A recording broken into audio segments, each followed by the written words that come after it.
Hello friends, तो हम continue करते हैं चैप्टर 2 लॉ। और उसमें हमारा है descriptive question. Chapter number 4, question number 4, हम पेज नंबर 70 पे आ गए। X Y limited has its registered office at Mumbai in the state of Maharashtra. X Y Z limited का ऑफिस, रजिस्टर्ड ऑफिस है मुंबई में, महाराष्ट्र महाराष्ट्र राज्य में।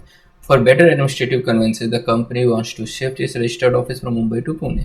अच्छे एडमिनिस्ट्रेशन के लिए कंपनी मुंबई से पुणे शिफ्ट होना चाहती है within the state of Maharashtra, Maharashtra के अंदर ही, मुंबई के आरओसी से Pune ROC. What formalities the company has to comply with under the provision of the Companies Act. कौन सी फॉर्मेलिटीज कंपनी को फॉलो करनी पड़ेगी for shifting its registered office as state. मतलब रजिस्टर्ड ऑफिस को शिफ्ट करना है तो उसके लिए कौन कौन सी फॉर्मेलिटीज़ पूरी करनी पड़ेगी वो आपको बताना है। The company act 2013 under section 13 provides for the process of altering the memorandum of a company.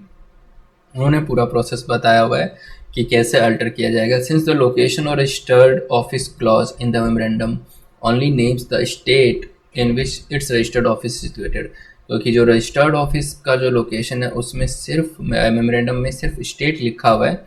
Change the situation and the change in address from Mumbai does not result in the alteration of memorandum. Memorandum में तो कोई मुंबई का नाम लिखा ही नहीं, लिखा है महाराष्ट्र लिखा है, तो मेमोरेंडम में बदलने की कोई ज़रूरत है नहीं। In this case and its subsection do not apply this. However, memorandum में तो कुछ नहीं बदला जाएगा। However, under section 12(5) of the act which deals with registered office of the company, the change in registered office from one town or city to another in the same state must be approved by the special resolution of the company. भाई ये एक ही state में एक town या एक city से दूसरी city में जाने के लिए आपको स्पेशल रेजोल्यूशन पास करना है। Further, registered office shifted from one ROC to another, Therefore, company will have to seek approval of regional director। और यहाँ पे कंपनी को एक आरओसी से दूसरे आरओसी में शिफ्ट होने के लिए रजिस्टर्ड ऑफिस को रीजनल डायरेक्टर से अप्रूवल चाहिए। अब चलते हैं question number 5। Anushka security equipments limited is a manufacturer of CCTV cameras. Anushka security equipment limited एक कंपनी है जो कि सीसीटीवी कैमरा बनाती है। It has raised 100 crore through public issue of its equity shares for starting one more unit of CCTV camera manufacturing. वो 100 करोड़ उन्होंने public से पैसे लिए, पब्लिक इशू से, ताकि वो एक और फैक्ट्री या सेटअप बना सके। It has utilize 10 crore rupees and then it realize that existing business has no potential for expansion. और फिर बाद में 10 करोड़ यूज़ करने के बाद लगता है कि नहीं यार, कोई पोटेंशियल नहीं है एक्सपेंशन का, because government has reduce custom duty on import of CCTV camera. क्योंकि जो सीसीटीवी कैमरा का जो इम्पोर्ट है उस पर गवर्नमेंट ने कस्टम ड्यूटी कम कर दी है। अब कस्टम ड्यूटी कम कर दिया इम्पोर्ट पे, तो ऑब्वियस बात है लोग इम्पोर्ट ही करा लेंगे, फिर इससे कौन खरीदेगा। Hence imported cameras from China are cheaper than its own manufacturing. तो उसकी खुद की मैन्युफैक्चरिंग से तो कम पे आएगा वो। Now its want to utilize remaining amount in mobile app development. अब वो पुराने जो 90 करोड़ पैसा बच गया है रुपया, वो मोबाइल ऐप डेवलपमेंट बिजनेस में लगाना चाहता है। एडिंग अ न्यू ऑब्जेक्ट, अपने मेमोरेंडम ऑफ एसोसिएशन में नया ऑब्जेक्ट ऐड करके। Does the Companies Act allow such change of object. क्या कंपनीज एक्ट इसके ऑब्जेक्ट में चेंज को अलाउ करेगा। If not then what advice will you give to company. और अगर नहीं तो तुम कंपनी को क्या एडवाइस करते हो। If yes then give steps. अगर हाँ अलाउ कर देगी कंपनीज एक्ट तो फिर कौन से स्टेप्स फॉलो करने होंगे वो बता दो। तो 5वां क्वेश्चन देखते हैं, इसका आंसर क्या है। According to section 13 of the Companies Act 2013, a company which has raised money from public through prospectus, उसने पब्लिक से पैसा ले लिया है प्रोस्पेक्टस के through, and still has any unutilized amount, उसके पास पैसा अभी भी बचा हुआ है क्योंकि 100 मंगवाए थे, 90 रह गए, of some money so raise shall not change its object for which it raised. उसमें ऑब्जेक्ट में बदलाव नहीं कर सकते, जिस चीज़ के लिए वो पैसा लिया है उसी के लिए यूज़ करना पड़ेगा the money through prospect unless special resolution is passed by the company. तब तक जब तक कि वो स्पेशल रेजोल्यूशन पास ना करे। अब कंपनी स्पेशल रेजोल्यूशन पास करेगी and the detail in respect of such resolution shell also be publish in the newspaper. Newspaper में भी ये बताना पड़ेगा ऐसे रेजोल्यूशन के बारे में which is circulation to the place, और वहाँ पे वो न्यूज़पेपर सर्कुलेट किया जाएगा जहाँ पे रजिस्टर्ड ऑफिस है कंपनी का। या कंपनी के वेबसाइट पे भी ये चीज़ बतानी पड़ेगी। Second, the dissenting shareholder shall be given an opportunity to exit by the promoters and shareholders having control in accordance with the SEBI regulation. अब कुछ शेयर होल्डर जिन्होंने पैसा दिया था उसको सीसीटीवी बिजनेस करने के लिए, अगर वो खुश नहीं है तो वो उसको राइट मिलेगा कि भैया तुम पैसा वापस ले सकते हो। Company will have to file copy of special resolution with ROC. Company को आरओसी में स्पेशल रेजोल्यूशन फाइल करना है and he will certify the registration within a period of 30 days. और आरओसी से 30 दिन के अंदर अंदर रजिस्ट्रेशन मिल जाएगा। स्पेशल रेजोल्यूशन का alteration will be effective only after this certificate by ROC. Alteration तभी माना जाएगा जब आरओसी के द्वारा सर्टिफिकेट मिल जाएगा। Looking at the above provision we can say that company can add the object of mobile app development. Company add कर सकती है इस प्रोविजन के हिसाब से, अगर वो स्पेशल रेजोल्यूशन कर लेती है, न्यूज़पेपर में आपको छपवा देती है, वेबसाइट पे छपवा देती है ना, जो शेयर होल्डर डिसेंटिंग है नहीं मान रहे उनको पैसा वापस कर देती है, तो ऐसे में वो कंपनी ऐड कर सकती है। आरओसी में स्पेशल रजिस्टर को फाइल कर देगी, आरओसी 30 दिन के अंदर अंदर सर्टिफिकेट दे देगी। Memorandum and divert public money, और पब्लिक मनी जो भी उसको मिला है वो दूसरे बिजनेस में डाल सकती है। But for that it will have to comply the with above requirement. But ऐसा करने के लिए उसके ऊपर दी गई रिक्वायरमेंट्स को फुलफिल करना होगा। Question number 6,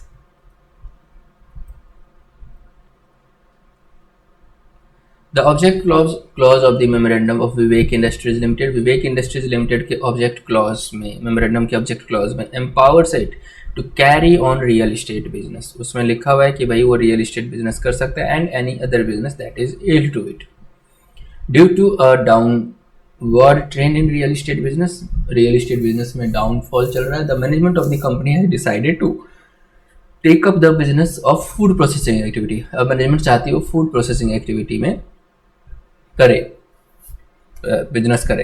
now the company wants to alter its memorandum. अब कंपनी अपने मेमोरेंडम को अल्टर करना चाहती है so as to include the food processing business in its object clause, ताकि वो फूड प्रोसेसिंग बिजनेस को अपने ऑब्जेक्ट क्लॉज में मेंशन करा सके। Examine whether the company can make such change as per the companies of the provision of the company. क्या ऐसा company change कर सकती है कंपनीज एक्ट 2013 के अकॉर्डिंग, ये आपको बताना है। Alteration of object clause of memorandum. Memorandum के में ऑब्जेक्ट क्लॉज को चेंज करना है, अल्टर करना है। The company act 2013 has made alteration of the memorandum simpler and more flexible. Company act 2013 ने बोला है कि भाई ईजी कर दिया मेमोरेंडम में अल्टर करना, फ्लेक्सिबल कर दिया। Under section 13 of the act, a company may by special resolution after complying with the procedure specified in this section alter the provision of its memorandum. Special resolution के through company alter कर सकती है। In the case of alteration to the object clause, जब alteration होगा तो ऐसे case में object clause के अल्टरेशन में section 13 requires the filing of the special resolution by the company with the registrar. तो उनको स्पेशल रेजोल्यूशन, कंपनी को जो स्पेशल रेजोल्यूशन बनाई है वो रजिस्ट्रार में फाइल करनी पड़ेगी। Section 13 state that the registrar shall register any alteration to the memorandum with respect to the objects of the company. Registrar registration कर देगा उस ऑब्जेक्ट कंपनी, और जो ऑब्जेक्ट में बदलाव ला रहे हैं वो भी सर्टिफाई कर देगा with in a third period of 30 days, और 30 दिन बाद उसको सर्टिफिकेट भी इशू कर देना है रजिस्ट्रार को। Section 30 further stipulates that no alteration memorandum shall takes effect unless it has been registered with the registrar. अब रजिस्ट्रेशन रजिस्ट्रार को नहीं दिया है स्पेशल रेजोल्यूशन या मेमोरेंडम के लिए, जो स्पेशल रेजोल्यूशन रजिस्ट्रेशन के लिए, तब तक मेमोरेंडम में अफेक्ट नहीं होगा change. Hence, the Company Act 2013 permits any alteration to the object। Company act 2013 कह रही है कि भाई अल्टर कर लो ऑब्जेक्ट क्लॉज को, ईजी है, but Vivek Industries limited can make the required change. लेकिन विवेक इंडस्ट्रीज लिमिटेड चेंजेस कर सकती है ऑब्जेक्ट क्लॉज में, लेकिन उसको ऊपर दिए गए जो रूल्स है उसको फॉलो करना पड़ेगा। अब चलते हैं question number 7।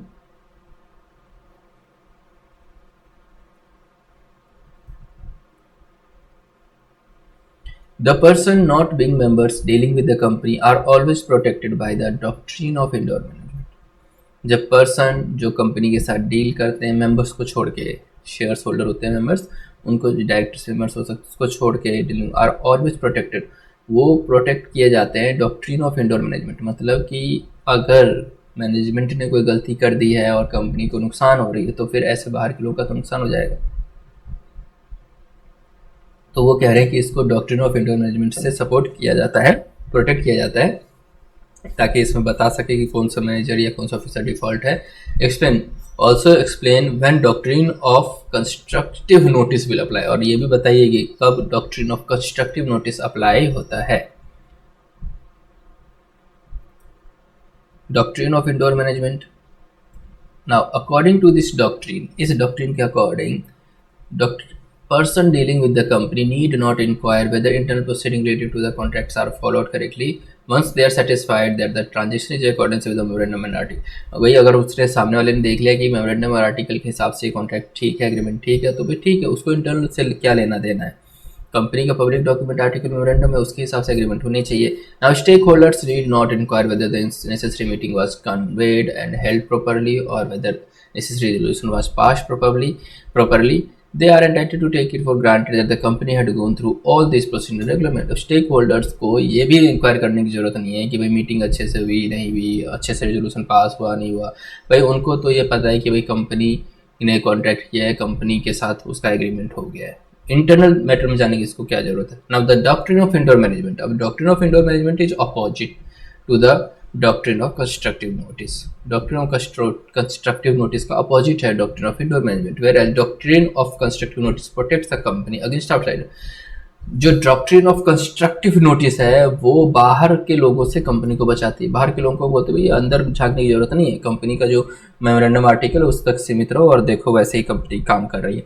Now the doctrine of indoor management protects outsider against the action of the company. अब ये लेकिन ये जो डॉक्ट्रिन ऑफ इंडोर मैनेजमेंट है वो बाहर के लोगों को कंपनी से बचाती है कि अगर कुछ गड़बड़ हो गई तो तुम कंपनी में झांक सकते हो। The doctrine also is a safe guard against the possibility of using the doctrine of constructive notice.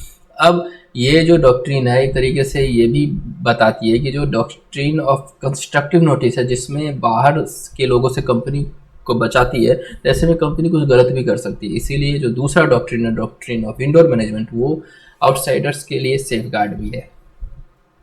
Now exception to the doctrine of indoor management, application of the doctrine of constructive notice. कब कब doctrine of constructive notice apply होगा।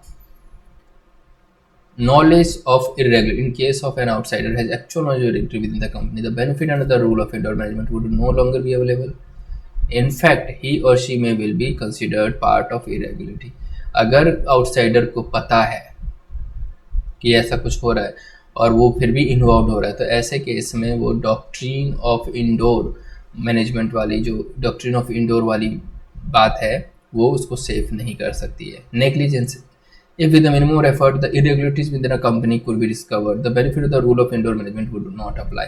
अगर पहले से negligence है वो पता चल गया है तो फिर इंडोर मैनेजमेंट जो है वो अप्लाई नहीं होगा। The protection of the rule is also not available to circumstances, वो रूल भी अप्लाई नहीं होगा, अवेलेबल नहीं रहेगा। Third, forgery.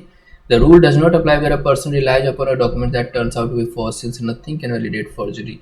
A company can never be held bound for forgery committed by its officers। Company कभी भी अपने ऑफिसर्स के द्वारा किए गए फॉर्जरी के लिए बाउंड नहीं रहती है। तो ऐसे केस में ये एक्सेप्शंस दिए गए हैं कि भाई डॉक्ट्रिन ऑफ इंडोर मैनेजमेंट के एक्सेप्शन है। इन तीन केसेस में doctrine of indoor management outsiders को प्रोटेक्ट नहीं कर सकती है। नॉलेज ऑफ इरेगुलरिटी, जब आउटसाइडर को पता है पहले से गलती हो रही है, नेग्लिजेंस का पता है और फॉर्जरी का पता है। ठीक है, तो नेक्स्ट क्वेश्चन की तरफ चलते हैं। Question number 8,